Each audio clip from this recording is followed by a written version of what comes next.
കർത്താവായ യേശുക്രിസ്തുവിൻ്റെ നാമത്തിൽ നിങ്ങളേവരെയും വീണ്ടും ഈ ബൈബിൾ സ്റ്റഡീസിലേക്ക് സ്വാഗതം ചെയ്യുന്നു. നമ്മൾ ഡിസ്പെൻസേഷൻസിനെ പറ്റി പഠിച്ചുകൊണ്ടിരിക്കുകയാണ്.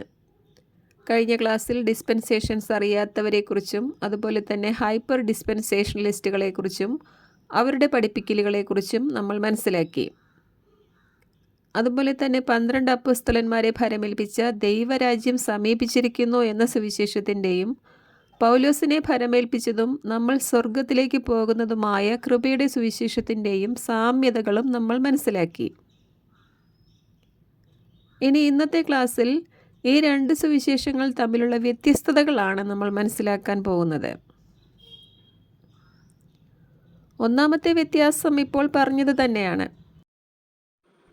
അതായത് യേശുക്രിസ്തുവും 12 അപ്പോസ്തലന്മാരും പ്രസംഗിച്ചത് ദൈവരാജ്യം സമീപിച്ചിരിക്കുന്നു എന്ന സുവിശേഷമാണെങ്കിൽ പൗലോസ് പ്രസംഗിക്കുന്നത് ആ ദൈവരാജ്യത്തിന് കാലതാമസം വന്നിരിക്കുന്നു എന്നും മറ്റൊരു ദൈവകൃപയുടെ ഡിസ്പെൻസേഷൻ പൗലോസിനെ ഭരമേൽപ്പിച്ചിരിക്കുന്നു എന്നുമാണ്.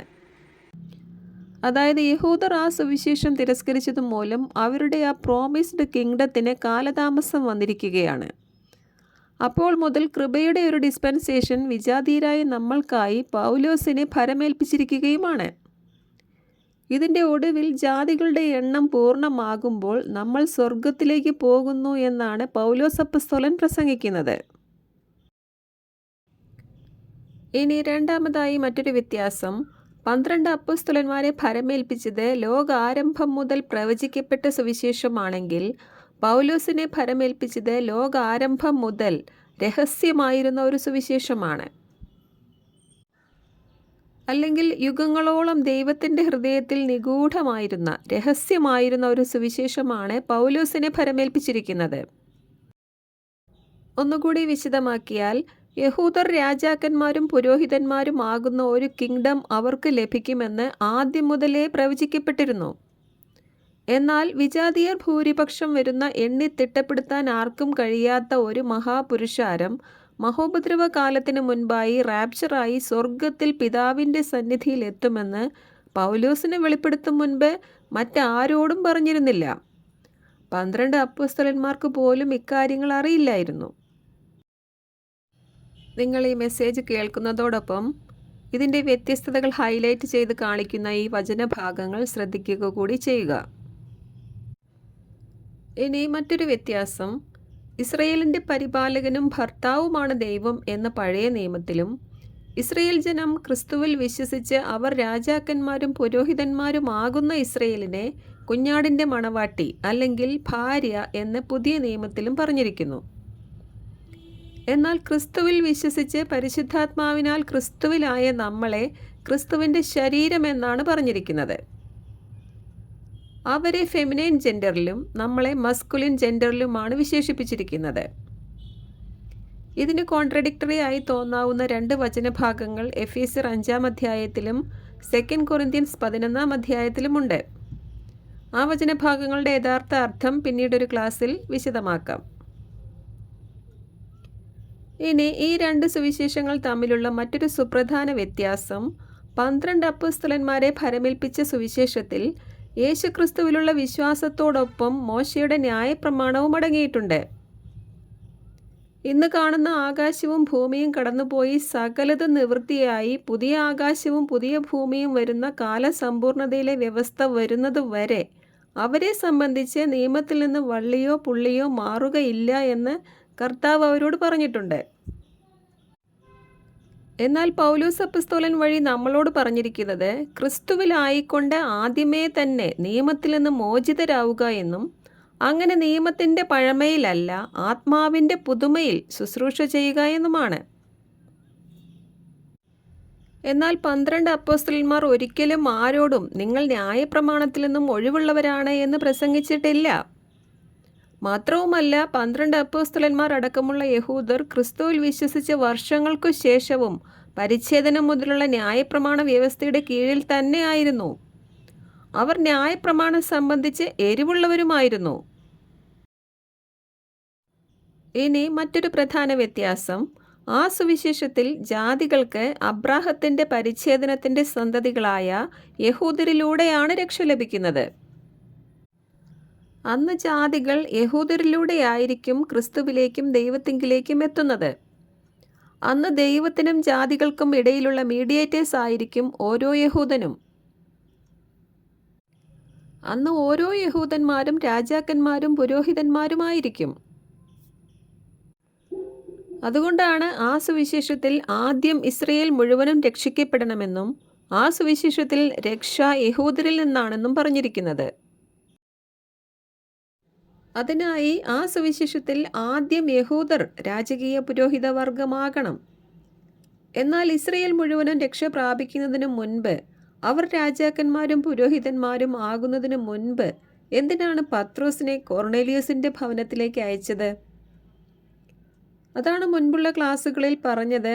അത് പൗലോസിന്റെ സുവിശേഷത്തിന്റെ പ്രവർത്തന രീതികൾ അവർ മനസ്സിലാക്കാനും അവർ പൗലോസിനെ അംഗീകരിക്കാനും രക്ഷ അവരിൽ നിന്നും ജാതികളിലേക്ക് പോവുകയാണ് എന്നും ഇനി ആ വലിയ വിരിപ്പ് പോലെയുള്ള പാത്രത്തിൽ സകല ജാതികളും അടങ്ങുന്ന ഒരു വലിയ ജനക്കൂട്ടം ആ ദർശനത്തിൽ കണ്ടതുപോലെ സ്വർഗത്തിലേക്ക് എടുക്കപ്പെട്ടതിന് ശേഷമേ അവരുടെ കിങ്ഡം വരികയുള്ളൂ എന്നുമെല്ലാം പത്രോസ് മനസ്സിലാക്കേണ്ടതിനായിരുന്നു.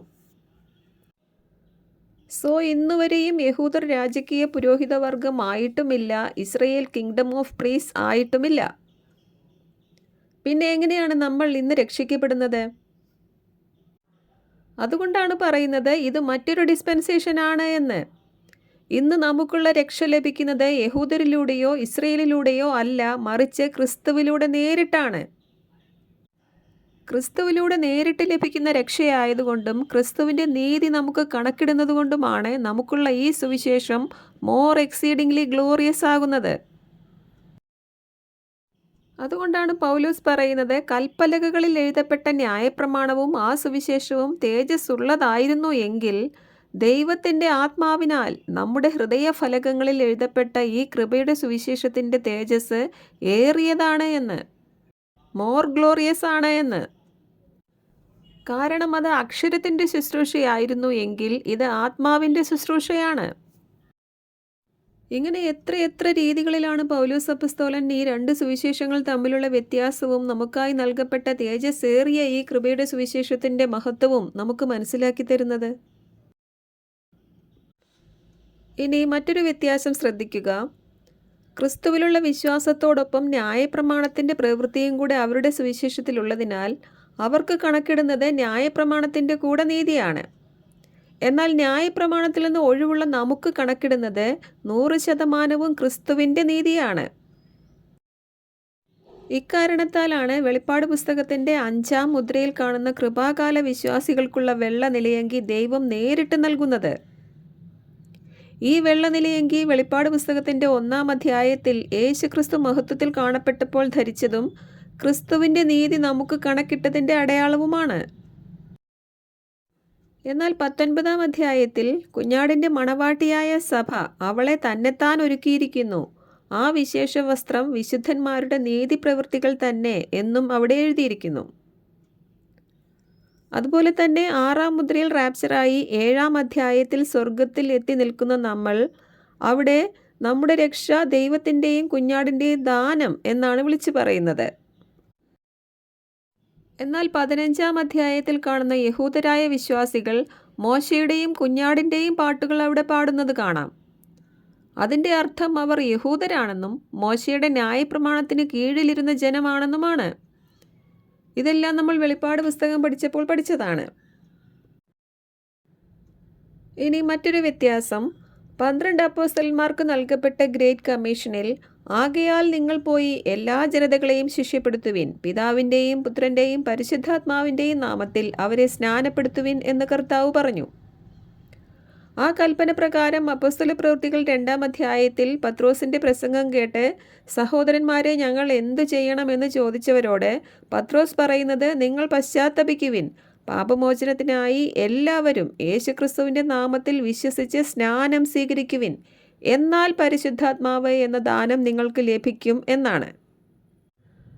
പത്രോസ് ഇങ്ങനെ പറഞ്ഞപ്പോൾ അവരെല്ലാം തന്നെ ജലസ്നാനം സ്വീകരിച്ച് 12 അപ്പോസ്തലന്മാരോട് കൂടെ ചേരുകയും ചെയ്തു. എന്നാൽ പൗലോസിന് നൽകപ്പെട്ട സുവിശേഷത്തിൽ ആദ്യ ദിവസങ്ങളിൽ പൗലോസ് തന്നെയും ജലസ്നാനപ്പെടുകയും പൗലോസ് കുറച്ചുപേരെ ജലസ്നാനപ്പെടുത്തുകയും ചെയ്തിട്ടുണ്ട് എങ്കിലും പിന്നീട് അനേകം ദർശനങ്ങളിലൂടെയും വെളിപ്പാടുകളിലൂടെയും ഈ സുവിശേഷത്തിൻ്റെ പല മർമ്മങ്ങളും കർത്താവ് വെളിപ്പെടുത്തി കൊടുത്തു കഴിഞ്ഞപ്പോൾ പൗലോസ് പിന്നീട് അറിയിക്കുകയാണ്, ക്രിസ്തു എന്നെ അയച്ചത് ജലസ്നാനം നൽകുവാനല്ല, സുവിശേഷം പ്രസംഗിക്കുവാനാണ് എന്ന്. പൗലോസിനെ ഭരമേൽപ്പിച്ച സുവിശേഷത്തിൽ ജലസ്നാനത്തിന് പ്രാധാന്യം ഉണ്ടായിരുന്നു എങ്കിൽ പൗലോസിന് ഒരിക്കലും ഇങ്ങനെയൊരു സ്റ്റേറ്റ്മെൻറ്റ് പറയാൻ കഴിയുകയില്ലായിരുന്നു. പിന്നീട് അദ്ദേഹം അറിയിക്കുന്നു, ക്രിസ്തുവിൽ നമ്മൾ വിശ്വസിക്കുമ്പോൾ തന്നെ ദൈവം നമ്മളെ വാഗ്ദാനം ചെയ്യപ്പെട്ട പരിശുദ്ധാത്മാവിനാൽ മുദ്രയിടുന്നു എന്ന്. കൂടാതെ നമ്മളെല്ലാം ഏക ആത്മാവിനാൽ ഏക ശരീരമാകാൻ സ്നാനമേറ്റിരിക്കുന്നു എന്നും നമുക്ക് ഒരു വിശ്വാസവും ഒരു സ്നാനവും ഒരു കർത്താവും ഒരു പിതാവുമേ ഉള്ളൂ എന്നും അദ്ദേഹം അറിയിക്കുന്നു. ഇവിടെയെല്ലാം അദ്ദേഹം ജലസ്നാനത്തെക്കുറിച്ചല്ല, പരിശുദ്ധാത്മ സ്നാനത്തെക്കുറിച്ചാണ് പറഞ്ഞത്.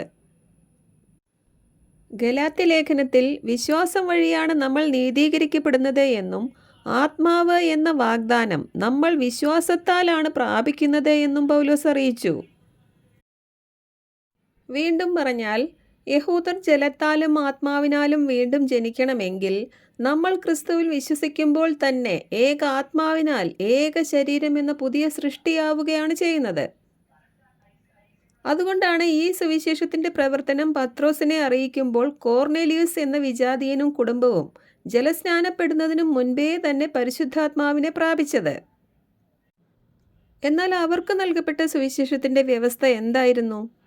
നിങ്ങൾ മാനസാന്തരപ്പെട്ട് നിങ്ങളുടെ പാപങ്ങളുടെ മോചനത്തിനായി ഓരോരുത്തൻ യേശുക്രിസ്തുവിൻ്റെ നാമത്തിൽ വിശ്വസിച്ച് ജലസ്നാനം സ്വീകരിക്കണം, എന്നാൽ പരിശുദ്ധാത്മാവ് എന്ന ദാനം നിങ്ങൾക്ക് ലഭിക്കും എന്നാണ് പത്രോസ് പറഞ്ഞത്. എന്നാൽ ഇവിടെ പൗലോസ് നമ്മളോട് അറിയിക്കുന്നത് ജലസ്നാനത്താലല്ല, ആത്മാവ് എന്ന വാഗ്ദാനം നമ്മൾ പ്രാപിക്കുന്നത് വിശ്വാസത്താലാണ് എന്നാണ്. നമ്മളെല്ലാവരും ക്രിസ്തുവിൽ വിശ്വസിച്ചപ്പോൾ തന്നെ പരിശുദ്ധാത്മാവിനാൽ മുദ്രയിടപ്പെട്ടിരിക്കുന്നു എന്നും നമ്മൾ ഏക ആത്മാവിനാൽ ഏക ശരീരമായിരിക്കുന്നു എന്നും പൗലോസ് പറയുന്നു.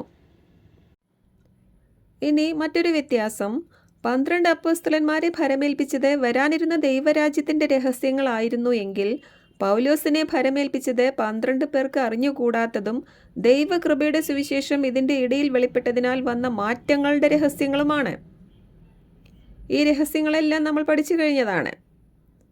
ഇതെല്ലാം ഈ ചാനലിലെ പ്ലേലിസ്റ്റിൽ പൗലോസിൻ്റെ വെളിപ്പാടുകൾ എന്ന പ്ലേലിസ്റ്റിൽ മിസ്റ്ററി 1, മിസ്റ്ററി 2 എന്നിങ്ങനെ 12 മിസ്റ്ററീസായി പ്രത്യേകം തരംതിരിച്ച് കൊടുത്തിട്ടുണ്ട്. പഠിക്കാനും ക്രിസ്തുവിൽ വളരാനും ആഗ്രഹിക്കുന്നവർ ആ ക്ലാസ്സുകളെല്ലാം കേൾക്കുക.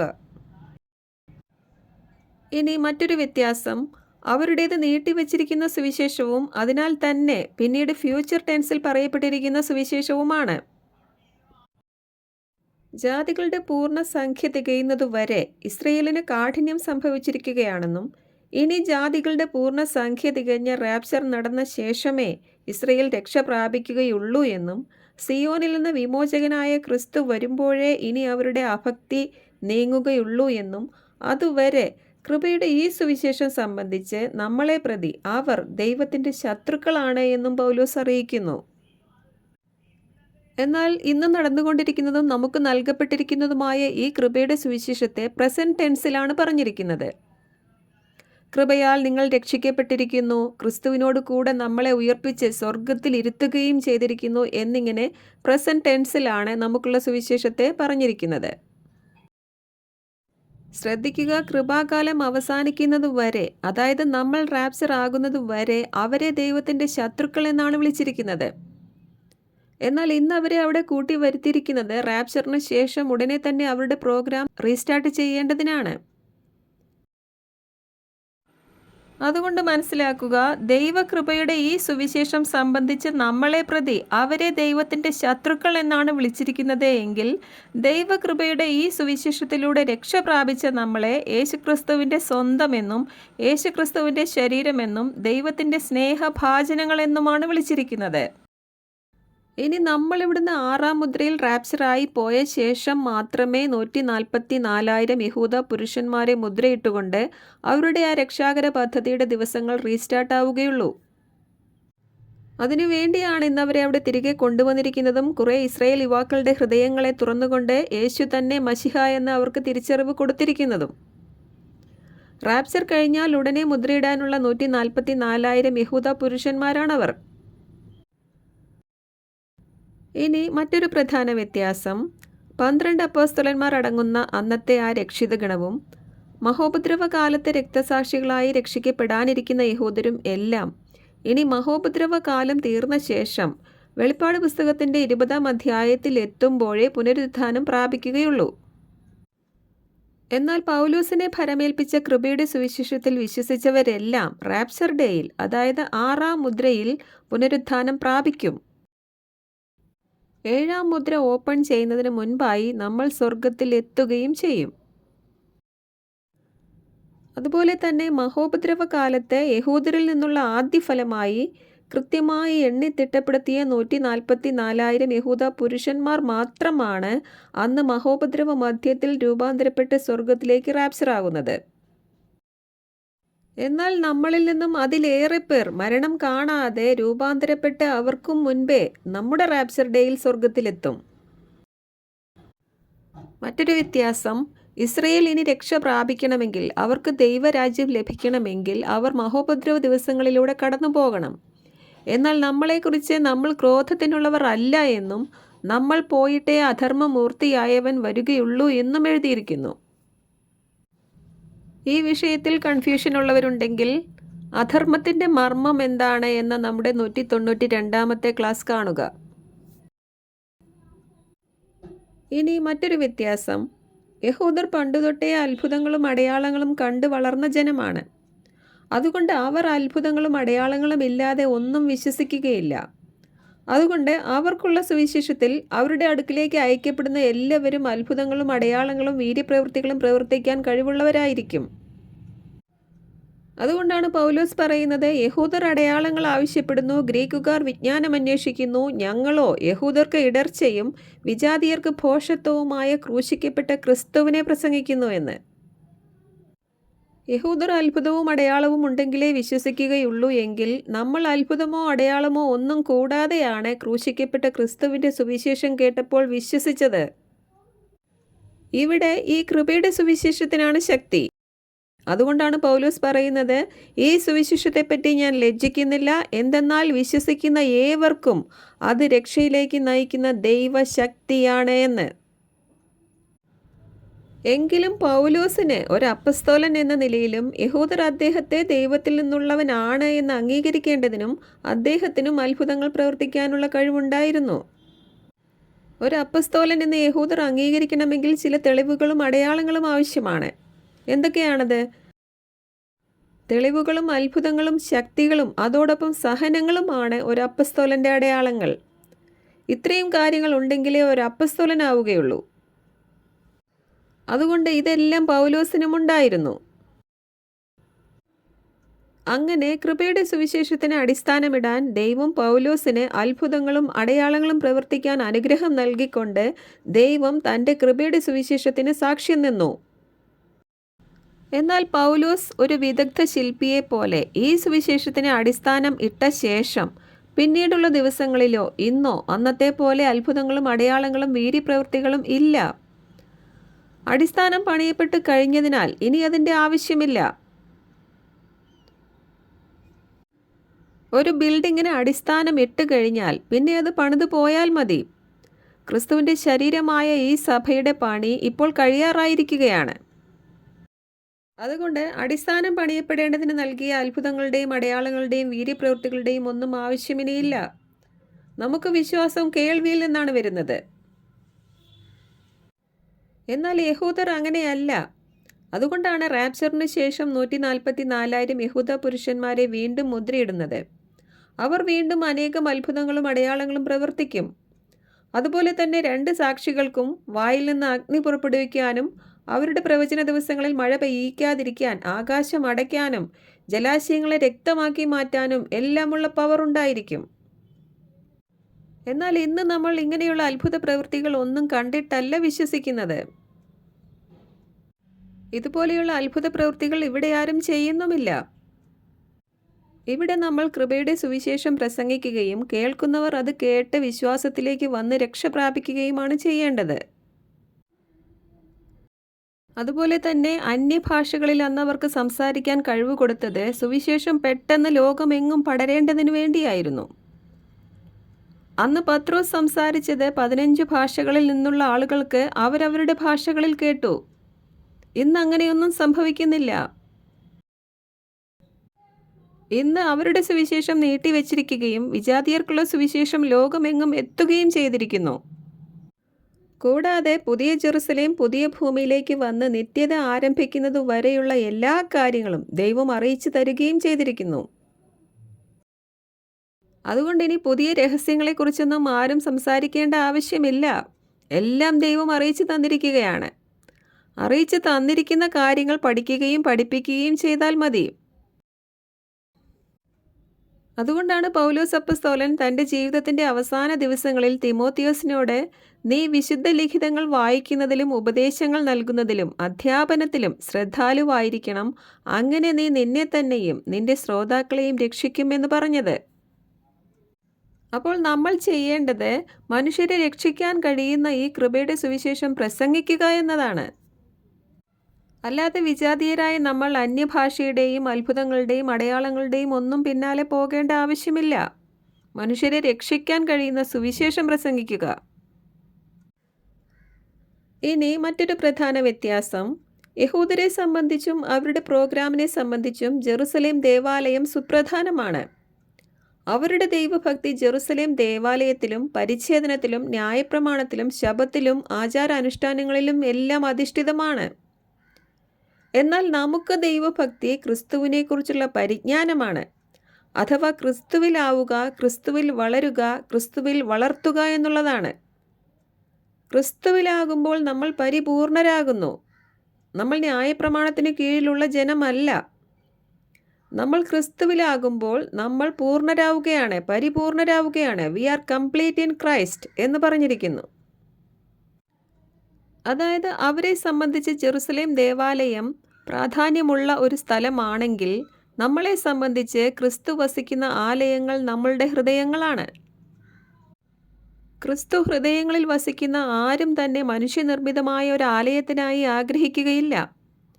എന്നാൽ ഇസ്രയേൽ ജനം ഇന്നും അവരുടെ നഷ്ടപ്പെട്ട ദേവാലയം വീണ്ടും പണിയാനുള്ള തീവ്ര ശ്രമത്തിലാണ്. 7 വർഷ മഹോപദ്രവകാലം ആരംഭിക്കണമെങ്കിൽ അതിനു മുൻപായി ജെറുസലേം ദേവാലയം പണിയപ്പെടുകയും വേണം. കാരണം അവരുടെ പ്രോഗ്രാമിൻ്റെ സെൻറ്റർ പോയിന്റ് ജെറുസലേം ദേവാലയമാണ്. ന്യായവിധി ദൈവഭവനത്തിലാണ് ആരംഭിക്കുക എന്ന് പത്രോസ് എഴുതുന്നു. വെളിപ്പാട് പുസ്തകം പഠിച്ചപ്പോൾ നമ്മൾ മനസ്സിലാക്കി, വെളിപ്പാട് 10-ാം അധ്യായത്തിൽ 6-ാം കാഹളം മുഴക്കിയ സമയത്താണ് ദേവാലയം പണിയപ്പെടുക എന്നും അതിനുശേഷമാണ് 2 സാക്ഷികൾ വരുന്നതും 7 വർഷം ആരംഭിച്ച് തുടങ്ങുന്നത് എന്നും. അപ്പോൾ അവർക്ക് ജെറുസലേം ദേവാലയം പ്രധാനപ്പെട്ടതാണ്. എന്നാൽ നമ്മളെ സംബന്ധിച്ച് നമ്മൾ തന്നെയാണ് ദൈവത്തിൻ്റെ ആലയം. ഇനി മറ്റൊരു പ്രധാന വ്യത്യാസം, ഈ 2 സുവിശേഷങ്ങളെയും ദൈവത്തിൻ്റെ സുവിശേഷമെന്നും ക്രിസ്തുവിൻ്റെ സുവിശേഷമെന്നും വിളിച്ചിട്ടുണ്ടെങ്കിലും അവരുടെ സുവിശേഷത്തെ പൗലോസിൻ്റെ സുവിശേഷമെന്നോ യുഗങ്ങളോളം നിഗൂഢമായിരുന്ന സുവിശേഷമെന്നോ ന്യായപ്രമാണത്തിൽ നിന്ന് ഒഴിവുള്ള സുവിശേഷമെന്നോ വിളിച്ചിട്ടില്ല. അതുകൊണ്ട് തന്നെയാണ് പരിച്ഛേദിതരുടെ അടുക്കിലേക്ക് 12 അപ്പോസ്തലന്മാരും വിജാതിയരുടെ അടുക്കിലേക്ക് പൗലോസും പോകാൻ തീരുമാനമായത്. അതായത് പരിച്ഛേദിതർക്കുള്ള സുവിശേഷം പത്രോസിന് എന്നതുപോലെ വിജാതീയരായ നമുക്കുള്ള സുവിശേഷം പൗലോസിനെ ഭരമേൽപ്പിച്ചിരിക്കുന്നു എന്ന് 12 അപ്പോസ്തലന്മാർ ഗ്രഹിച്ചു.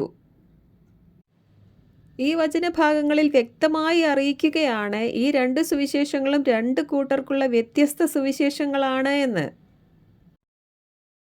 എന്നാൽ ഇത്രയെല്ലാം വ്യത്യാസങ്ങളുണ്ടായിട്ടും ഇങ്ങനെയെല്ലാം വ്യക്തമായി എഴുതിയിട്ടും 2 സുവിശേഷങ്ങളില്ല, അവർ 2 ഓഡിയൻസിൻ്റെ അടുക്കിലേക്ക് പോയെന്നേ ഉള്ളൂ എന്ന് പറയുന്ന ആളുകൾ ഇന്നുമുണ്ട്.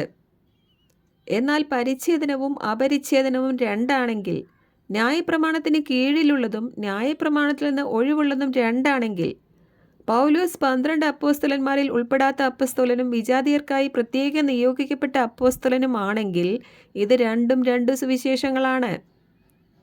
ഒന്ന് പരിച്ഛേദിതർക്കും ഒന്ന് വിജാതിയർക്കും നൽകപ്പെട്ടതാണ്.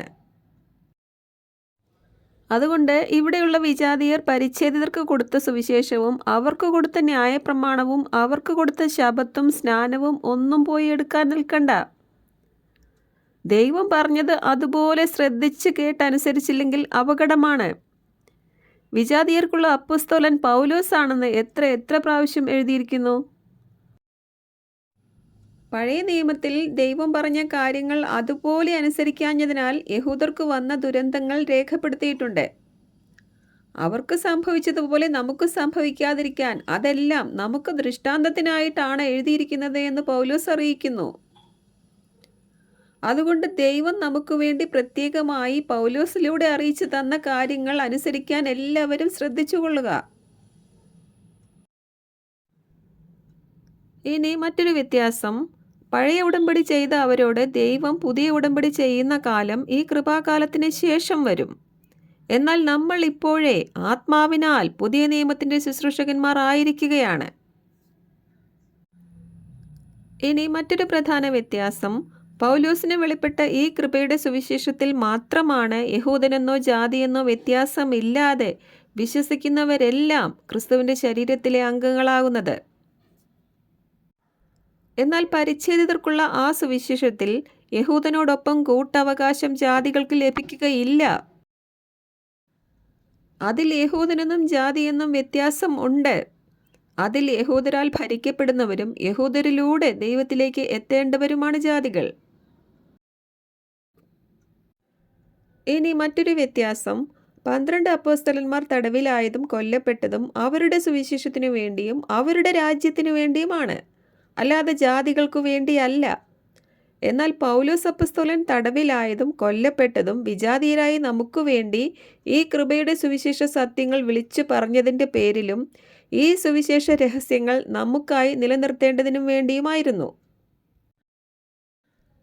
ഇനി മറ്റൊരു വ്യത്യാസം, അവർ അബ്രാഹത്തിൻ്റെ പരിച്ഛേദനത്തിൻ്റെ മക്കളാണെങ്കിൽ നമ്മൾ അബ്രാഹത്തിൻ്റെ വിശ്വാസത്തിൻ്റെ മക്കളാണ്. ഇനി വേറൊരു വ്യത്യാസം പൗലോസ് പറയുന്നത്, നമുക്ക് നീതീകരണം ലഭിക്കുന്നത് ക്രിസ്തുവിലുള്ള വിശ്വാസത്താലാണ്. ഇത് സ്ഥാപിക്കാൻ പൗലോസ് എടുക്കുന്നത് അബ്രാഹത്തിൻ്റെ വിശ്വാസത്തെയാണ്. അബ്രാഹത്തെക്കുറിച്ച് പൗലോസ് പറയുന്നത്, അബ്രാഹം ദൈവത്തിൽ വിശ്വസിച്ചു, ആ വിശ്വാസം അവന് നീതിയായി പരിഗണിക്കപ്പെട്ടു എന്നാണ്. വീണ്ടും ചോദിക്കുന്നു, എങ്ങനെയാണ് അല്ലെങ്കിൽ എപ്പോഴാണ് അബ്രാഹത്തിൻ്റെ വിശ്വാസം അവന് നീതിയായി കണക്കിട്ടത്? അപരിച്ഛേദനായിരുന്നപ്പോൾ. ഉൽപ്പത്തി പുസ്തകത്തിൽ ദൈവം അബ്രാഹത്തെ വിളിക്കുമ്പോഴേ, നിന്നെ ഞാൻ വലിയൊരു ജനതയാക്കും, നിന്നെ ഞാൻ അനുഗ്രഹിക്കും, നിന്നിലൂടെ ഭൂമിയിലെ വംശങ്ങൾ എല്ലാം അനുഗ്രഹീതമാകുമെന്ന അനുഗ്രഹം നൽകുകയാണ്. പിന്നീട് 15-ാം അധ്യായത്തിൽ അബ്രാഹം പരിച്ഛേദനം സ്വീകരിക്കുന്നതിനും മുൻപ്, മക്കൾ ഉണ്ടാകുന്നതിനും മുൻപാണ് അബ്രാഹം ദൈവത്തിൽ വിശ്വസിച്ചു, അതവന് നീതിയായി കണക്കിട്ടു എന്ന് എഴുതിയിരിക്കുന്നത് എന്ന് പൗലോസ് സ്ഥാപിക്കുന്നു. ഇങ്ങനെ അബ്രാഹത്തിൻ്റെ പരിച്ഛേദനത്തിൻ്റെ മുൻപുള്ള വിശ്വാസത്തിലേക്ക് നമ്മളെയും കൊണ്ടുപോയിട്ടാണ് നമ്മളെ അബ്രാഹത്തിൻ്റെ വാഗ്ദാനത്തിൻ്റെ ഓഹരിക്കാരാക്കുന്നത്. ഇവിടെ നീതീകരണം വിശ്വാസത്താൽ ദാനമായിട്ടാണ് ലഭിക്കുന്നത്. പ്രവർത്തിക്കുന്നവന് കൂലി കണക്കിടുന്നത് കൃപയോ ദാനമോ അല്ല, അവകാശമായിട്ടാണ് എന്ന് പൗലോസ് പറയുന്നു. എന്ന് പറഞ്ഞാൽ യഹൂദർ അബ്രാഹത്തിൻ്റെ പരിച്ഛേദനത്തിൻ്റെ മക്കളും ന്യായപ്രമാണത്തിൻ്റെ പ്രവൃത്തികൾ ഉള്ളവരും അവകാശത്തിന് അർഹരുമാണ്. എന്നാൽ വിജാതീയർ ആ നാളുകളിൽ ഇസ്രയേൽ സമൂഹത്തിൽ നിന്ന് അകറ്റപ്പെട്ടവരും വാഗ്ദാനത്തിന് അപരിചിതരും അബ്രാഹത്തിൻ്റെ വാഗ്ദാനത്തിന് അനർഹരുമായിരുന്നു. എന്നാൽ ഇപ്പോൾ ഈ കൃപയുടെ സുവിശേഷത്തിലൂടെ എന്ത് സംഭവിച്ചു? ഇപ്പോൾ യേശുക്രിസ്തുവിൻ്റെ പാപപരിഹാര ബലിയിലുള്ള വിശ്വാസത്തിലൂടെ നമ്മൾ ആ വാഗ്ദാനങ്ങളിലേക്ക് പ്രവേശിച്ചിരിക്കുകയാണ്. പരിച്ഛേദനമാണ് അവരുടെ ഉടമ്പടിയുടെയും ന്യായപ്രമാണത്തിൻ്റെയും എല്ലാം ആരംഭം. അവർക്ക് അവകാശം ചോദിച്ചു വാങ്ങാം, എന്നാൽ നമുക്കിതിനൊന്നും യോഗ്യതയുണ്ടായിരുന്നില്ല. അതുകൊണ്ടാണ് നമ്മുടെ രക്ഷ ദൈവത്തിൻ്റെ ദാനം എന്ന് എഫേസ്യർ 2-ാം അധ്യായത്തിലും വെളിപ്പാട് പുസ്തകം 7-ാം അധ്യായത്തിലും പറയുന്നത്. ക്രിസ്തുവിൻ്റെ ഈ നീതി നമുക്ക് കണക്കിടുമ്പോൾ അതിനാണ് കൂടുതൽ തേജസ് എന്ന് മനസ്സിലായതുകൊണ്ട് ഈ നീതി ലഭിക്കാൻ വേണ്ടിയാണ് പൗലോസ് അപ്പോസ്തലൻ 8-ാം ദിവസത്തെ പരിച്ഛേദനം മുതലുള്ള യഹൂദൻ എന്ന തൻ്റെ സകല പദവികളും ഉച്ഛിഷ്ടം പോലെ ഉപേക്ഷിച്ച് കളഞ്ഞത്. എന്നാൽ അബ്രാഹത്തിൻ്റെ പരിച്ഛേദനത്തിൻ്റെ സന്തതികളും 12 ഗോത്രങ്ങളെ ന്യായം വിധിക്കാനുള്ളവരുമായ 12 അപ്പോസ്തലന്മാർ പരിച്ഛേദനമോ ന്യായപ്രമാണമോ ഉപേക്ഷിച്ചവരല്ല. പൗലോസ് ഇപ്രകാരം പ്രവൃത്തികൾ നോക്കാതെ പാപിയെ വിശ്വാസത്താൽ നീതീകരിക്കുന്ന കാര്യം വീണ്ടും വീണ്ടും പറയുമ്പോൾ പരിച്ഛേദനമോ ന്യായപ്രമാണമോ ഉപേക്ഷിക്കാത്ത യാക്കോബ് എന്താണ് പറയുന്നത്? അബ്രാഹാം നീതീകരിക്കപ്പെട്ടത് തൻ്റെ പുത്രനായ ഇസഹാക്കിനെ ബലിയർപ്പിച്ചത് വഴിയല്ലേ എന്നാണ് യാക്കോബ് ചോദിക്കുന്നത്. മനുഷ്യൻ വിശ്വാസം കൊണ്ട് മാത്രമല്ല പ്രവൃത്തികളാലുമാണ് നീതീകരിക്കപ്പെടുന്നത് എന്നും യാക്കോബ് പറയുന്നു. എന്നാൽ പൗലോസ് എന്താണ് പറഞ്ഞതും തിരുവെഴുത്തിൽ എപ്പോഴാണ് അബ്രാഹത്തിൻ്റെ വിശ്വാസം അവന് നീതിയായി കണക്കിട്ടു എന്ന് എഴുതിയിരിക്കുന്നതും? അത് പരിച്ഛേദനത്തിനും മുൻപാണ്, ഇസഹാക്ക് ജനിക്കുന്നതിനും മുൻപാണ്. അതിനും മുൻപേ അബ്രാഹത്തെ വിളിക്കുമ്പോൾ തന്നെ വാഗ്ദാനം നൽകുകയും ചെയ്യുന്നുണ്ട്. എന്നാൽ യാക്കോബ് പറയുന്നത് പുത്രനെ ബലിയർപ്പിച്ചത് വഴിയല്ലേ അബ്രാഹാം നീതീകരിക്കപ്പെട്ടത് എന്നാണ്. എന്നാൽ പൗലോസ് അറിയിക്കുന്നത് പുത്രൻ ജനിക്കുന്നതിന് മുൻപേ, പരിച്ഛേദനത്തിന് മുൻപേയാണ് അബ്രാഹത്തിൻ്റെ വിശ്വാസം അവന് നീതിയായി കണക്കിട്ടു എന്ന് എഴുതിയിരിക്കുന്നത് എന്നാണ്. അപ്പോൾ വിശ്വാസത്താൽ നമുക്ക് ലഭിക്കുന്ന നീതീകരണവും വിശ്വാസത്താലും പ്രവൃത്തികളാലും അവർക്ക് ലഭിക്കുന്ന നീതീകരണവുമാണ് ഈ രണ്ട് സുവിശേഷങ്ങൾ തമ്മിലുള്ള മറ്റൊരു പ്രധാന വ്യത്യാസം. ഇതിൻ്റെ അർത്ഥം നമുക്ക് ഒന്നും പ്രവർത്തിക്കേണ്ടെന്നോ നമുക്ക് ന്യായപ്രമാണം മുഴുവനും ലംഘിച്ച് ജീവിക്കാമെന്നോ പാപത്തിൽ തുടരാമെന്നോ ഒന്നുമല്ല എന്ന് കഴിഞ്ഞ ക്ലാസ്സിൽ തന്നെ ഞാൻ പറഞ്ഞിരുന്നു. ഈ ചോദ്യം പൗലോസും നേരിട്ടിട്ടുണ്ട്. അദ്ദേഹം പറയുന്നുണ്ട്, അപ്പോൾ നമുക്ക് പാപത്തിൽ തുടരാമെന്നാണോ? അല്ല, ഒരു നാളും പാടില്ല എന്ന് പറയുന്നു. പാപത്തെ സംബന്ധിച്ചിടത്തോളം മരിച്ചവരായ നമ്മൾ ഇനി പാപത്തിൽ ജീവിക്കുന്നത് എങ്ങനെയെന്നും അദ്ദേഹം ചോദിക്കുന്നു. അപ്പോൾ പാപത്തിൽ തുടരാനുള്ള ലൈസൻസ് അല്ല, അനുവാദമല്ല കൃപ, മറിച്ച് പാപത്തിൽ നിന്നുള്ള വിടുതലാണ് കൃപ. ക്രിസ്തുവിൽ വിശ്വസിക്കുമ്പോൾ ക്രിസ്തുവിൻ്റെ ആത്മാവ് നമ്മളിൽ വരികയും ആത്മാവിൻ്റെ പ്രചോദനത്താൽ നമ്മൾ ജീവിക്കുകയും അങ്ങനെ ന്യായപ്രമാണത്തിൻ്റെ പ്രവൃത്തികൾ നമ്മളിൽ സഫലമാവുകയും ചെയ്യും. ഇതാണ് വർക്കിംഗ് ഓഫ് ഗ്രേസ് അല്ലെങ്കിൽ കൃപയുടെ പ്രവർത്തനം എന്ന് പറയുന്നത്. ഇനി മറ്റൊരു വ്യത്യാസം പറയാം. ഈ വ്യത്യാസങ്ങളെല്ലാം പരസ്പരം ബന്ധപ്പെട്ടത് തന്നെയാണ്. എങ്കിലും പറയാം, മറ്റൊരു വ്യത്യാസം, അവരുടെ സുവിശേഷത്തിൽ ന്യായപ്രമാണം എന്ന് നടിച്ചുവർ ഉണ്ട്. അതുകൊണ്ടാണ് അവരുടെ സുവിശേഷത്തിൽ യഹൂദനെന്നും ജാതിയെന്നും വ്യത്യാസമുള്ളത്. അതുകൊണ്ട് തന്നെയാണ് റാപ്ചറിന് ശേഷം വീണ്ടും അവരുടെ പ്രോഗ്രാം റീസ്റ്റാർട്ട് ചെയ്യുമ്പോൾ 144,000 യഹൂദ പുരുഷന്മാരെ 12 ഗോത്രങ്ങളിൽ നിന്നായി എണ്ണി മുദ്രയിടുന്നത്. അവിടെ ഒരു വിജാതീയനെ പോലും മുദ്രയിടുന്നില്ല. അന്ന് വിജാതീയർക്ക് യഹൂദരോടൊപ്പം കൂട്ടവകാശമോ യഹൂദനോടൊപ്പം തുല്യ പരിഗണനയോ ക്രിസ്തുവിൻ്റെ ശരീരമെന്ന പദവിയോ ഒന്നും ലഭിക്കുകയില്ല. റാപ്ചറിന് ശേഷം ശേഷിക്കുന്ന ജാതികൾ മഹോപദ്രവകാലത്തെ കഷ്ടങ്ങളിൽ മരിച്ചുപോയാൽ പിന്നെ അവർ ഉയർക്കുന്നത് 1000 ആണ്ടിന് ശേഷമുള്ള അവസാന ന്യായവിധി ദിവസത്തിൽ ഭയാനകമായ ആ ന്യായവിധിക്ക് വേണ്ടിയായിരിക്കും. കാരണം ജാതികൾക്കായിട്ടാണ് ഈ 2000 വർഷം നീളുന്ന ഈ കൃപയുടെ ഡിസ്പെൻസേഷൻ അനുവദിച്ചത്. ഈ ദൈവകൃപയുടെ സുവിശേഷം തിരസ്കരിച്ച ജാതികൾക്ക് പിന്നെ യഹൂദരെ യഥാസ്ഥാനപ്പെടുത്തുന്ന ആ സമയത്ത് അവരുടെ ആ പ്രോഗ്രാമിൻ്റെ ഇടയിൽ ഒരു പുനരുത്ഥാനം ലഭിക്കില്ല. പുനരുത്ഥാനത്തിനൊക്കെ കൃത്യമായ ഓർഡറുണ്ട്. വെളിപ്പാട് 20-ാം അധ്യായത്തിൽ പുനരുത്ഥാനം പ്രാപിക്കുന്നവരെല്ലാം യഹൂദരാണ്. അതുകൊണ്ടാണ് വിജാതീയരുടെ അപ്പസ്തോലനായ പൗലോസ് ഇക്കാര്യങ്ങളെല്ലാം വിജാതീയരോട് വീണ്ടും വീണ്ടും അറിയിക്കുന്നത്. അതുകൊണ്ട് മനസ്സിലാക്കുക, വിജാതീയർക്ക് 1000 ആണ്ടിന് ശേഷം വരുന്ന ഭീകരമായ അവസാന ന്യായവിധിക്ക് മുൻപായി നീതീകരണവും പുനരുത്ഥാനവും ലഭിക്കണമെങ്കിൽ ഇന്ന് ഈ കൃപയുടെ മഹത്വമേറിയ സുവിശേഷത്തിൽ വിശ്വസിച്ചു കൊള്ളണം. മഹോപദ്രവകാലത്തെ അതിജീവിച്ച ജാതികൾക്ക് മാത്രമേ 1000 ആണ്ടിലേക്ക് പ്രവേശനം ലഭിക്കുകയുള്ളൂ.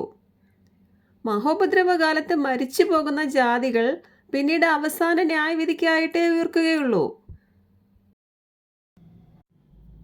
ഇതെല്ലാം വിജാതീയർക്കുള്ള മുന്നറിയിപ്പുകളാണ്. സീരിയസ് ആയിട്ട് തന്നെ ഈ മെസ്സേജുകളെ സ്വീകരിച്ചു കൊള്ളുക. കൃപയുടെ സുവിശേഷത്തിൻ്റെ ഇടത്തോട്ടോ വലത്തോട്ടോ തിരിഞ്ഞ് റിസ്ക് സോണിലേക്ക് പോകാതിരിക്കാൻ എല്ലാവരും ശ്രദ്ധിക്കുക. ഇന്നൊരു വലിയ കൂട്ടം വിജാതീയർ വിശ്വസിക്കുന്നത് മഹോപദ്രവ മധ്യത്തിലാണ് റാപ്ചർ നടക്കുക എന്നാണ്. എന്നാൽ മനസ്സിലാക്കുക, മഹോപദ്രവ മധ്യത്തിൽ റാപ്ചർ ആകുന്നത് ഈ 144,000 യഹൂദ പുരുഷന്മാരാണ്. അവർ യഹൂദരാണെന്ന് മാത്രമല്ല, അവരിൽ ഒരു സ്ത്രീ പോലും ഇല്ല എന്ന കാര്യവും ശ്രദ്ധിക്കുക. ഇന്ന് മിഡ് ട്രിബുലേഷൻ റാപ്ചർ പ്രസംഗിക്കുന്ന കുറേ സ്ത്രീകൾ ഇറങ്ങിയിട്ടുണ്ട്. അവരെല്ലാവരും മനസ്സിലാക്കുക, മഹോപദ്രവ മധ്യത്തിൽ ഒരു സ്ത്രീ പോലും റാപ്ചർ ആവുകയില്ല. അതുകൊണ്ടാണ് മഹോപദ്രവ മധ്യത്തിൽ, അതായത് വെളിപ്പാട് പുസ്തകത്തിൻ്റെ 12-ാം അധ്യായത്തിൽ ഇസ്രയേൽ വേദനപ്പെട്ട് പ്രസവിച്ച് സ്വർഗത്തിലേക്ക് എടുക്കപ്പെടുന്ന ഈ 144,000 പേരെക്കുറിച്ച് അതൊരു മാൻ ചൈൽഡാണ്, അല്ലെങ്കിൽ മെയിൽ ചൈൽഡാണ്, അല്ലെങ്കിൽ അതൊരു ആൺകുട്ടിയാണ് എന്ന് പ്രത്യേകം പറഞ്ഞിരിക്കുന്നത്. അവർ ഇസ്രയേൽ പ്രസവിക്കുന്നവരാണ്. അതുകൊണ്ട് ആ കൂട്ടത്തിൽ ലോകജാതികളിൽപ്പെട്ട ആരും തന്നെ ഉണ്ടായിരിക്കുകയില്ല. മാത്രവുമല്ല, ഒരു സ്ത്രീ പോലും ആ കൂട്ടത്തിൽ ഉണ്ടാവുകയുമില്ല. അവർ മഹോപദ്രവ കാലത്തെ സുവിശേഷ പ്രസംഗത്തിനായി വേർതിരിച്ച് മുദ്രയിടുന്ന 144,000 യഹൂദ പുരുഷന്മാരാണ്. അവർ അപ്പസ്തോലന്മാരാണ്. അതുകൊണ്ട് 12 ഗോത്രങ്ങളിൽ നിന്ന് എണ്ണി എണ്ണി മുദ്രയിടുന്ന 144,000 യഹൂദ പുരുഷന്മാർ ഞങ്ങളാണ് എന്ന് ഇവിടെ ആരും പറയണ്ട. തെറ്റായ പഠിപ്പിക്കലുകളിൽ നിന്നും വിശ്വാസങ്ങളിൽ നിന്നും എല്ലാം ഒഴിഞ്ഞിരിക്കുക. കൃപയുടെ ഡിസ്പെൻസേഷൻ്റെ അവസാന ദിവസങ്ങളിലും നമ്മുടെ റാപ്ചറിൻ്റെ തൊട്ടടുത്ത ദിവസങ്ങളിലുമാണ് നമ്മൾ ജീവിച്ചുകൊണ്ടിരിക്കുന്നത്. അതുകൊണ്ട് അനേകം തെറ്റായ പഠിപ്പിക്കലുകൾ ഇറങ്ങിയിട്ടുണ്ട്. അതുകൊണ്ട് അതിൽ നിന്നെല്ലാം ഒഴിഞ്ഞിരിക്കുക. വെളിപ്പാട് പുസ്തകത്തിൻ്റെ 7-ാം അധ്യായത്തിൽ ഭൂമിയിൽ കാണുന്ന ഇവരെ വെളിപ്പാട് പുസ്തകത്തിൻ്റെ 14-ാം അധ്യായത്തിൽ സ്വർഗത്തിൽ കാണുന്നത് ഇതിൻ്റെ ഇടയിൽ 12-ാം അധ്യായത്തിൽ, അതായത് മഹോപദ്രവ കാലത്തിൻ്റെ മധ്യത്തിൽ അവർ റാപ്ചർ ആയതുകൊണ്ടാണ്. ഇത് സംഭവിക്കുന്നത് 7-ാം കാഹളം മുഴങ്ങുമ്പോഴാണ്. അതായത് സാത്താനെ ഭൂമിയിലേക്ക് എറിയുന്നതിനും തൊട്ട് മുൻപായിട്ടാണ് ഇവർ റാപ്ചർ ആകുന്നത്. അതായത് സാത്താൻ പ്രവേശിച്ചവന് 3.5 വർഷത്തെ അധികാരം ലഭിക്കുന്നതിന് തൊട്ട് മുൻപാണ്. എന്ന് പറഞ്ഞാൽ മഹോപദ്രവ മധ്യത്തിലാണ് ഇവർ റാപ്ചർ ആകുന്നത്. അതുകൊണ്ട് മഹോപദ്രവ മധ്യത്തിലാണ് റാപ്ചർ നടക്കുക എന്ന് വിശ്വസിക്കുകയും അങ്ങനെ പഠിപ്പിക്കുകയും ചെയ്യുന്നവർ മനസ്സിലാക്കുക, മഹോപദ്രവ മധ്യത്തിൽ വിജാതീയരാരും റാപ്ചർ ആവുകയില്ല. അതുപോലെ തന്നെ സ്ത്രീകളും ആരും അന്ന് റാപ്ചർ ആവുകയില്ല. അതുകൊണ്ടാണ് പൗലോസ് അപ്പസ്തോലൻ കൃപയുടെ സുവിശേഷത്തെപ്പറ്റി പറയുമ്പോൾ ഈ സുവിശേഷത്തിൽ യഹൂദനെന്നോ ജാതിയെന്നോ വ്യത്യാസമില്ല, സ്ത്രീയെന്നോ പുരുഷനെന്നോ വ്യത്യാസമില്ല എന്ന് വീണ്ടും വീണ്ടും പറയുന്നത്. അതുകൊണ്ട് ഗ്രഹിക്കുക, ആൻറ്റി ക്രൈസ്റ്റിനെ കണ്ട ശേഷം 7 വർഷത്തിൻ്റെ പകുതിയിലെ റാപ്ചർ നടക്കുകയുള്ളൂ എന്ന് ഇന്നുള്ള വിജാതിയർ വിശ്വസിച്ചാൽ ആ വിശ്വാസത്തിന് നിങ്ങളെ റാപ്ചറാക്കാൻ കഴിയുകയില്ല. അന്ന് റാപ്ചർ ആകുന്നത് 144,000 യഹൂദ പുരുഷന്മാരാണ്. അത് യഹൂദരുടെ പ്രോഗ്രാമാണ്. ഇന്ന് കേരളത്തിൽ നിന്നും മറ്റു പല സ്ഥലങ്ങളിൽ നിന്നും ഇസ്രയേലിൽ പോയി ജോലി ചെയ്യുന്ന സ്ത്രീ പുരുഷന്മാരുണ്ട്. അവർ അവിടെ യഹൂദരുടെ വീടുകളിൽ ജോലി ചെയ്യുന്നത് കാരണം അവരുടെ വിശ്വാസവും അവരുടെ ന്യായപ്രമാണത്തിൻ്റെ അനുസരണവും കണ്ട് അവരും യഹൂദരെ പോലെ ആകാൻ ആഗ്രഹിക്കുകയാണ്. ഇവരിൽ പലരും ക്രിസ്തുവിൽ വിശ്വസിക്കുന്നവരാണെങ്കിലും 7 വർഷത്തെ മഹോപദ്രവ കാലത്തിന് മുൻപായി റാപ്ചർ നടക്കുകയില്ലെന്നാണ് അവർ വിശ്വസിക്കുന്നത്. അവരിൽ യഹൂദരോട് ചേർന്ന് ഞങ്ങളും യഹൂദരാണ് എന്ന് പറയുന്ന മലയാളികൾ പോലുമുണ്ട്. അവർ യഹൂദരെ പോലെയാകാൻ ആഗ്രഹിച്ച് ശബത്ത് ശലോം എന്ന് പറയുന്നവരും യേശുക്രിസ്തു ചെയ്തതുപോലെ ജോർദാൻ നദിയിൽ തന്നെ പോയി ജലസ്നാനം സ്വീകരിക്കാൻ നോക്കുന്നവരും ശബത്ത് അനുഷ്ഠിക്കാൻ ശ്രമിക്കുന്നവരും ഇതെല്ലാം മറ്റുള്ളവരെ ഉപദേശിക്കുന്നവരുമാണ്. എന്നാൽ ഈ മെസ്സേജ് കേൾക്കുന്നവർ മനസ്സിലാക്കുക, ഇന്ന് നമ്മൾ നീതീകരിക്കപ്പെടുന്നതും രക്ഷിക്കപ്പെടുന്നതും ക്രിസ്തുവിൻ്റെ പാപപരിഹാര ബലിയിലുള്ള വിശ്വാസത്താൽ സൗജന്യമായാണ്. മഹോപദ്രവ മധ്യത്തിൽ റാപ്ചർ ആകുന്ന 144,000 പേരിൽ വിജാതീയരുമില്ല, സ്ത്രീകളുമില്ല. അവരെല്ലാം യഹൂദ പുരുഷന്മാരാണ്. അതുകൊണ്ട് അന്ന് റാപ്ചർ ആകാമെന്ന് ഒരു വിജാതീയനും ഒരു വിജാതീയ സ്ത്രീകളും ഇവിടെ വിചാരിക്കേണ്ട. അതുകൊണ്ട് ഇന്ന് നമുക്കായി നൽകപ്പെട്ടിരിക്കുന്ന ഈ കൃപയുടെ സുവിശേഷത്തിൻ്റെ മഹത്വം മനസ്സിലാക്കി ഇതിൻ്റെ ഉള്ളിൽ കൃത്യമായി നിലനിൽക്കാൻ ശ്രദ്ധിക്കുക. അപ്പോൾ കഴിഞ്ഞ ക്ലാസ്സിൽ 12 അപ്പോസ്തലന്മാരെ ഭരമേൽപ്പിച്ച സുവിശേഷത്തിൻ്റെയും പൗലോസിനെ ഭരമേൽപ്പിച്ച സുവിശേഷത്തിൻ്റെയും 20ഓളം സാമ്യതകളാണ് നമ്മൾ പഠിച്ചത്. എന്നാൽ ഇന്നത്തെ ക്ലാസ്സിൽ ഈ 2 സുവിശേഷങ്ങൾ തമ്മിലുള്ള 20-ലധികം വ്യത്യസ്തതകളാണ് നമ്മൾ പഠിച്ചത്. കഴിഞ്ഞ ക്ലാസ്സിൽ നമ്മൾ കണ്ട ഇരട്ട പെൺകുട്ടികളെ പോലെ കുറേ സാമ്യതകൾ ഈ രണ്ട് സുവിശേഷങ്ങൾ തമ്മിലുമുണ്ട്. എങ്കിലും ആ പെൺകുട്ടികൾ രണ്ടും ഒരാളല്ല എന്നതുപോലെ തന്നെ കുറേ സാമ്യതകൾ ഉണ്ടെന്ന് കരുതി ഈ രണ്ട് സുവിശേഷങ്ങളും ഒന്നല്ല, രണ്ട് തന്നെയാണ്. ഇന്നത്തെ ക്ലാസ്സിൽ പറഞ്ഞ വ്യത്യസ്തതകൾ സുപ്രധാനങ്ങളാണ്. നമുക്ക് നൽകപ്പെട്ട സുവിശേഷത്തിൽ നമ്മളെ നീതീകരിക്കുന്നത് ന്യായപ്രമാണത്തിൻ്റെ പ്രവൃത്തികളാലല്ല, യേശുക്രിസ്തുവിൻ്റെ പാപപരിഹാര ബലിയിലുള്ള വിശ്വാസത്താൽ സൗജന്യമായാണ്. നമുക്ക് അബ്രാഹത്തിൻ്റെ സന്തതികൾ എന്ന അവകാശമൊന്നും പറയാനുണ്ടായിരുന്നില്ല. അതുകൊണ്ട് അബ്രാഹത്തിൻ്റെ പരിച്ഛേദനത്തിൻ്റെയും അവർക്ക് നൽകിയ ന്യായപ്രമാണത്തിൻ്റെയും മക്കളാകാൻ ഇവിടെ ആരും ശ്രമിക്കേണ്ട. നമ്മളെ അബ്രാഹത്തിൻ്റെ വിശ്വാസത്തിൻ്റെ മക്കളാക്കിയിരിക്കുകയാണ്. ദൈവം സൗജന്യമായി തരുന്ന രക്ഷ ദൈവത്തിന് വില കൊടുത്തു വാങ്ങാമെന്ന് ആരും വിചാരിക്കരുത്. ദൈവം നമ്മളോട് ഒരു ഉടമ്പടിയും ചെയ്തിട്ടുണ്ടായിരുന്നില്ല. എന്നാൽ അബ്രാഹത്തിൻ്റെ സന്തതികളോട് ദൈവം ഉടമ്പടി ചെയ്തിട്ടുള്ളത് കാരണം അവർക്ക് അവകാശം ക്ലെയിം ചെയ്യാൻ സാധിക്കും. ഒരു 2 പാർട്ടി കവനന്റിൻ്റെ നിയമം അതാണ്. ഉടമ്പടി പാലിച്ചാൽ അവർക്ക് അവകാശം ചോദിച്ചു വാങ്ങാം. അതാണ് പൗലോസ് പറയുന്നത്, ജോലി ചെയ്യുന്നവൻ്റെ കൂലി കണക്കാക്കപ്പെടുന്നത് ദാനമായിട്ടല്ല അവകാശമായിട്ടാണ് എന്ന്. എന്നാൽ ദൈവം നമ്മളോട് ഒരു ഉടമ്പടിയും ചെയ്തിരുന്നില്ല. അതുകൊണ്ട് നമുക്ക് അവകാശം ചോദിച്ചു വാങ്ങാൻ കഴിയില്ല. നമ്മൾ ദാനമായി കിട്ടിയത് ദാനമായി തന്നെ സ്വീകരിച്ചു കൊള്ളണം. അതുകൊണ്ട് യഹൂദർക്ക് കൊടുത്ത ന്യായപ്രമാണത്തിലെ എളുപ്പമുള്ളതും കാശുണ്ടാക്കാൻ പറ്റിയതുമായ ചില പ്രവൃത്തികളൊക്കെ ഞങ്ങൾ ചെയ്തിട്ടുമുണ്ട്, ചെയ്യിപ്പിച്ചിട്ടുമുണ്ട് എന്ന് പറഞ്ഞ് ദൈവത്തിന് മുന്നിൽ നിൽക്കാമെന്ന് ജാതികൾ വിചാരിക്കരുത്. നമ്മൾ ക്രിസ്തുവിൽ വിശ്വസിച്ച് ക്രിസ്തുവിലായപ്പോൾ ക്രിസ്തു സ്വീകരിച്ച പരിച്ഛേദനവും ക്രിസ്തു സ്വീകരിച്ച ജലസ്നാനവും ക്രിസ്തു പൂർത്തീകരിച്ച ന്യായപ്രമാണവും എല്ലാം നമുക്ക് കൂടി കണക്കിടുകയാണ്. അതുകൊണ്ടാണ് പരിച്ഛേദനമോ ന്യായപ്രമാണമോ അല്ല, ക്രിസ്തുവിലായി പുതിയ സൃഷ്ടിയാകുന്ന കാര്യമാണ് സുപ്രധാനം എന്ന് പൗലോസ് അപ്പസ്തോലൻ കൂടെ കൂടെ പറയുന്നത്. ഇത് നമുക്ക് നൽകപ്പെട്ടിരിക്കുന്ന സുവിശേഷത്തിൻ്റെ വ്യവസ്ഥയാണ്. ചുരുക്കത്തിൽ നമുക്ക് നൽകപ്പെട്ടിരിക്കുന്നത് ക്രിസ്തുവിലുള്ള വിശ്വാസത്തിൻ്റെ അനുസരണം എന്ന ദൈവവ്യവസ്ഥയാണെങ്കിൽ, യഹൂദർക്ക് നൽകപ്പെട്ടിരിക്കുന്നത് ക്രിസ്തുവിലുള്ള വിശ്വാസത്തോടൊപ്പം ന്യായപ്രമാണത്തിൻ്റെ അനുസരണം കൂടെയുള്ള ദൈവവ്യവസ്ഥയാണ്. ഇക്കാര്യങ്ങളെല്ലാം ഗ്രഹിക്കാൻ പൗലോസ് പ്രാർത്ഥിച്ചതുപോലെ നമ്മുടെ കർത്താവായ യേശുക്രിസ്തുവിൻ്റെ ദൈവവും മഹത്വത്തിൻ്റെ പിതാവുമായവൻ ജ്ഞാനത്തിൻ്റെയും വെളിപ്പാടിൻ്റെയും ആത്മാവിനെ നിങ്ങൾക്ക് പ്രദാനം ചെയ്യട്ടെ. തന്നെക്കുറിച്ചുള്ള പൂർണ്ണമായ അറിവിലേക്ക് നിങ്ങളെ നയിക്കട്ടെ. ഈ ഡിസ്പെൻസേഷണൽ ക്ലാസ്സുകൾ ഗ്രഹിക്കാനും നമ്മൾ ഏത് ഡിസ്പെൻസേഷനിലാണ് ജീവിക്കുന്നത് എന്ന് മനസ്സിലാക്കാനും നമുക്ക് അവകാശമായി ദൈവം വാഗ്ദാനം ചെയ്തിരിക്കുന്ന മഹത്വത്തിൻ്റെ സമൃദ്ധി മനസ്സിലാക്കാനും നിങ്ങളുടെ ആന്തരിക നേത്രങ്ങളെ ദൈവം പ്രകാശിപ്പിക്കട്ടെ. ഈ ഡിസ്പെൻസേഷണൽ സ്റ്റഡീസ് ഇവിടെ പൂർണ്ണമാവുകയാണ്.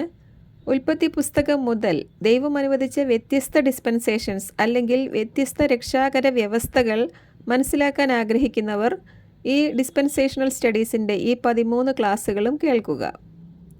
ഇത് മാത്രമല്ല, വെളിപ്പാട് പുസ്തക പഠനങ്ങളും പൗലോസിന് ലഭിച്ച വെളിപ്പാടുകളും മിസ്റ്ററീസും എല്ലാം ഈ ചാനലിൽ നിങ്ങൾക്ക് ലഭ്യമാണ്. പലതരം ഉപദേശങ്ങളുടെ കാലമാണ്. അതുകൊണ്ട് ദൈവം നമുക്കായി നൽകിയിരിക്കുന്ന മഹത്വമേറിയ ഈ സുവിശേഷത്തിൻ്റെ ഇടം വലം പോകാതിരിക്കാൻ ഇതിൽ തന്നെ ശ്രദ്ധയർപ്പിക്കുക.